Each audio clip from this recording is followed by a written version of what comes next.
Okay, so in this video I want to explain you what is the feminine cycle. I'm gonna first explain you the general topic, then I will explain you why it is important to be in contact with it. Then I will go through the 4 phases, which are witch, maiden, mother, and enchantress, and this is gonna be it for today.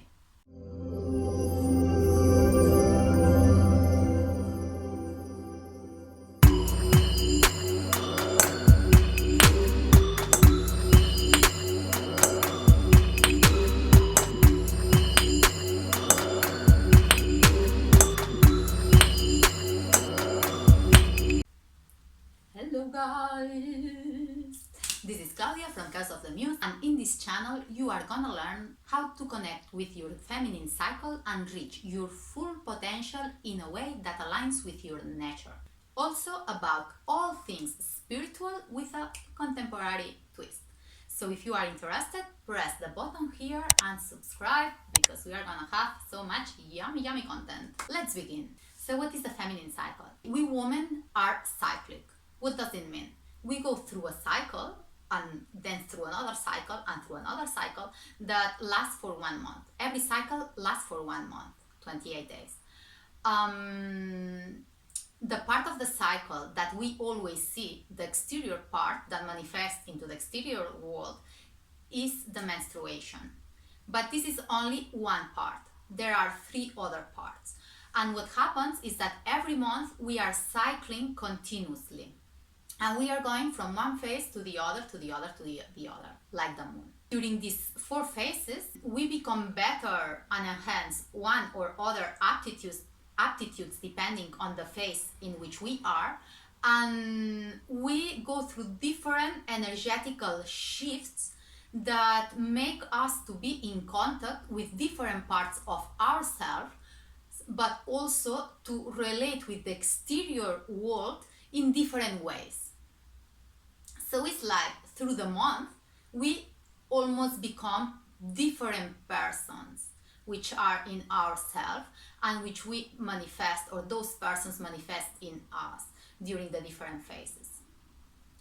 Why it is important to be in contact with your cycle? Because your cycle is yourself as a woman, and is what connects you with your truth, with your center, and with the cosmos in general. We women are really connected with nature because the cyclic characteristic of nature is manifested in our own body. Like if you observe nature, there are loads of cyclicities. Like for example, the seasons of the year, like only one day, night, and then day, and then night again. And if we analyze our lives ourselves, we also see that we go through cycles which often repeat, right? So with women, well, the moon, it's also cyclic, and we women have a cycle that it's really related with the moon cycle. It lasts 28 days, like the cycle of the moon, and often our cycle is kind of coordinated with this of the moon. So most of women menstruate during new moon, that is when you don't see the moon, and ovulate during the full moon, that is when you see the moon in the sky, or on the other way around. So why is it very important to be in contact with your cycle?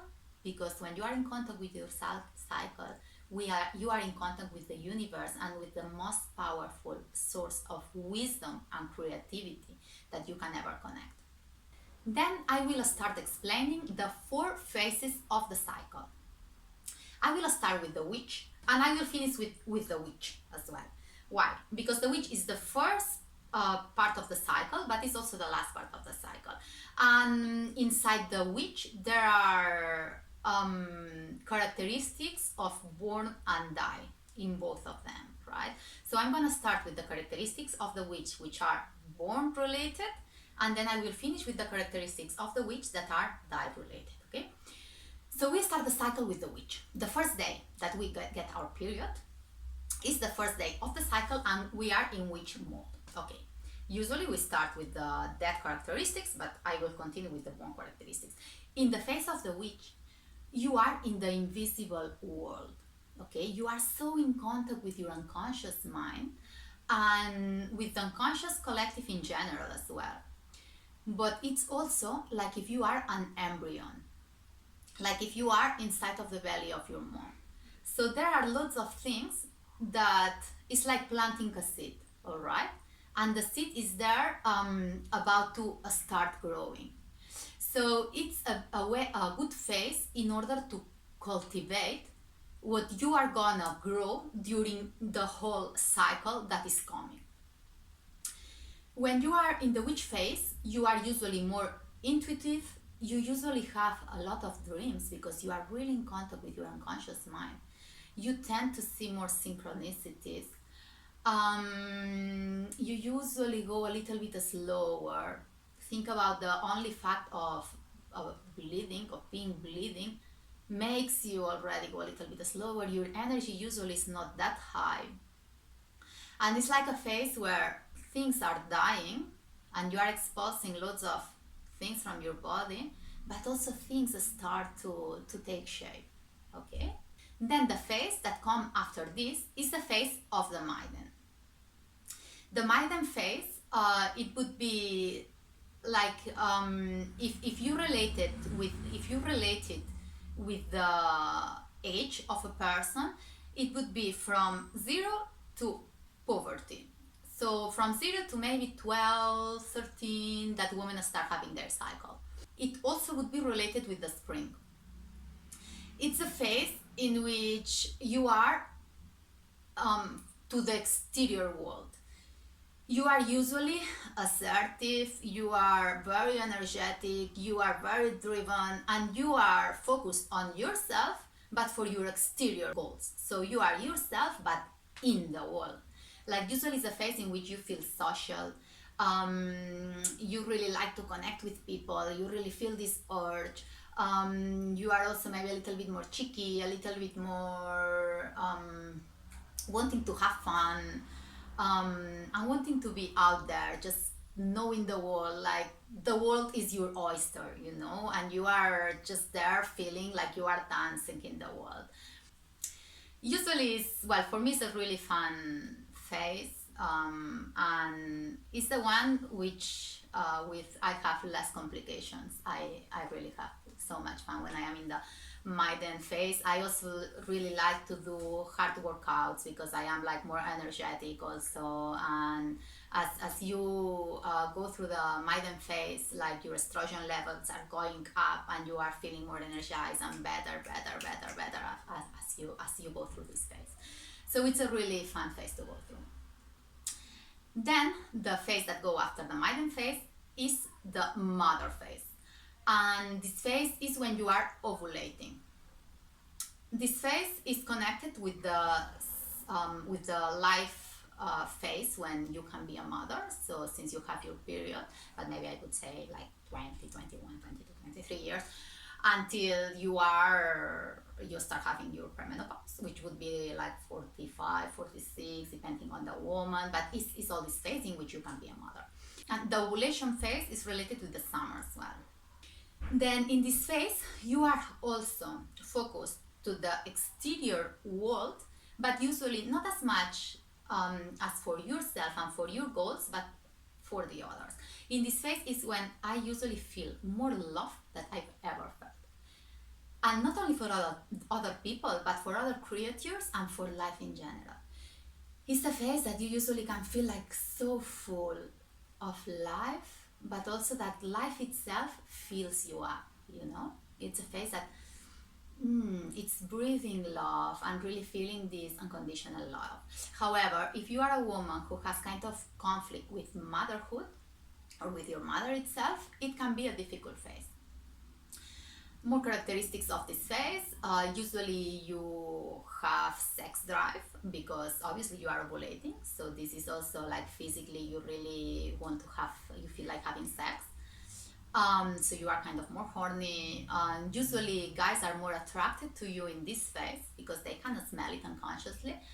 And also your face is more radiant, although sometimes you have a kind of couple of spots or something when you are about to ovulate, but your skin usually is way more clearer, and you are also really good at speaking, at also relating with people and things like that, because you can do it with a very loving way and also empathic way.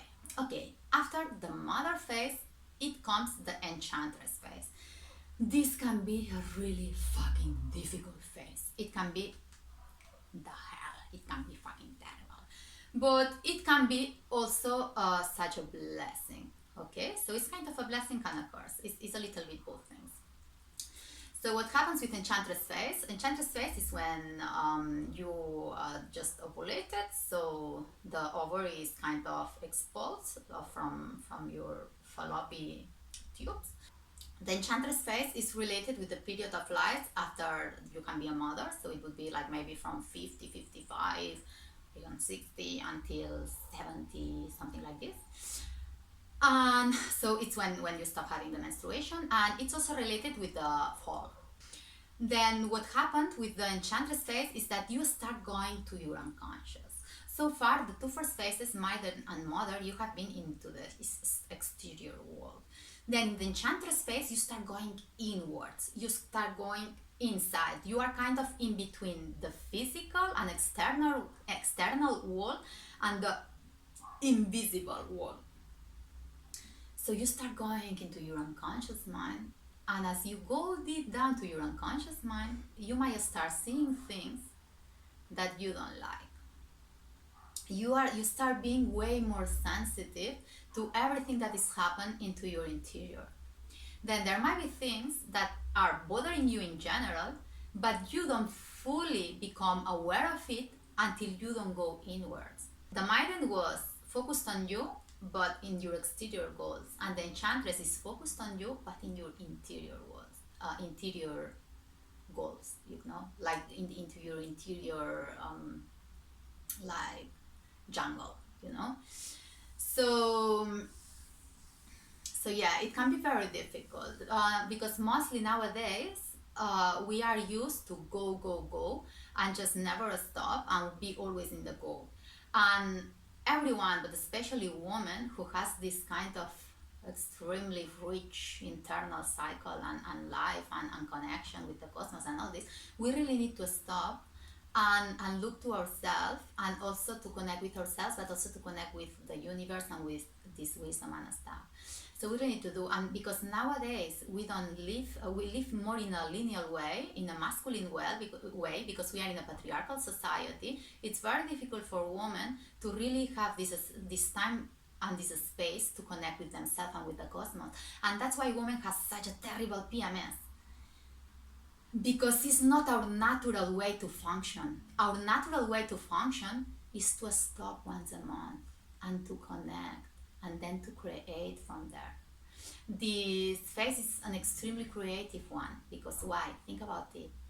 When you are doing ovulation, like one sperm is supposed to eat it's supposed to get in contact with the ovary and then create a life. When this doesn't happen, the ovary is released, but all this creative energy that is supposed to create a life, how big is that, stays there.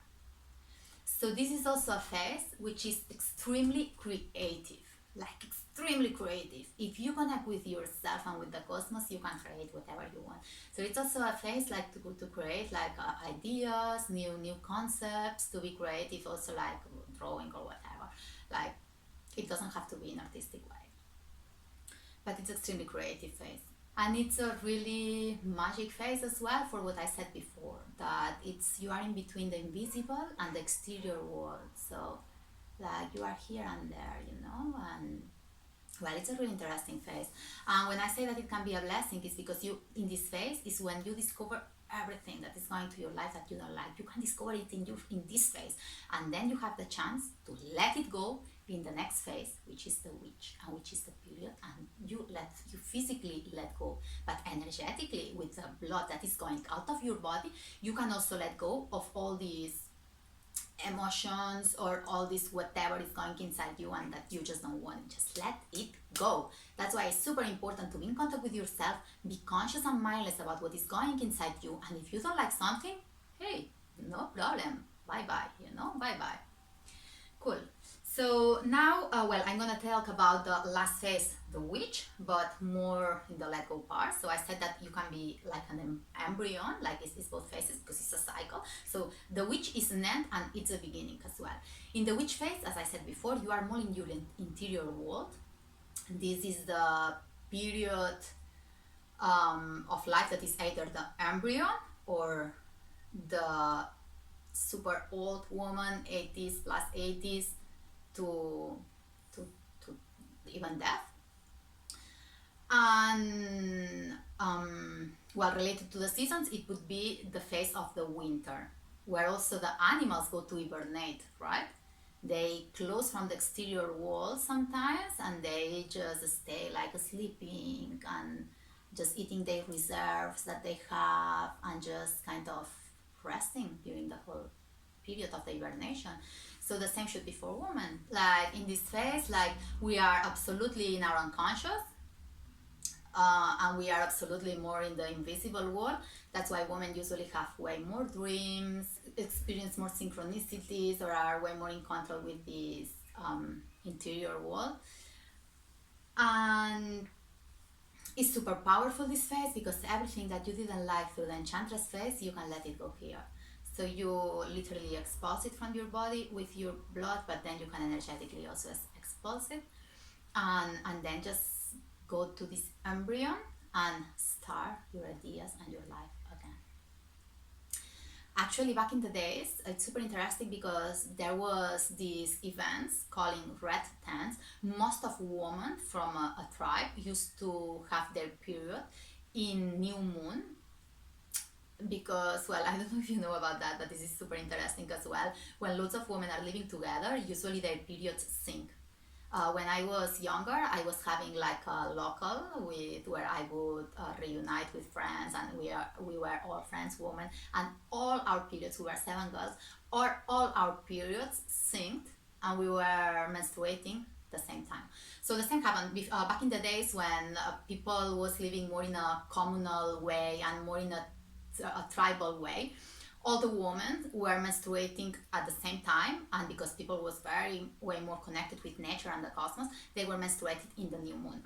And then they were having these red tent events where all women were gathering while they were menstruating, and they were sleeping and dreaming together and talking and connecting with the cosmos. And then when they were going back to society, they were sharing all this unconscious knowledge with the men peers in order to evolve all together. So they were really using this feminine connection in the benefit of the tribe, which is super interesting as well.